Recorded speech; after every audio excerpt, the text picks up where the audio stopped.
Prepare the required samples and test kits. Open the foil pouch, take out the test card and put it on a flat and clean work surface.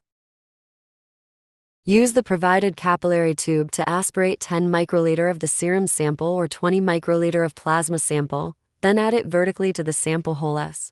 Please note that the black line on the capillary tube is the 10 microliter quantification line, and blood plasma samples need to be aspirated in 2 separate steps.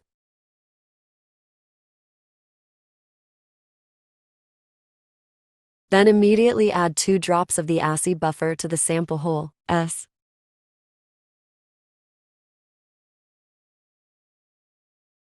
Read the result at room temperature in 10 to 15 minutes. The results after 15 minutes are for reference only.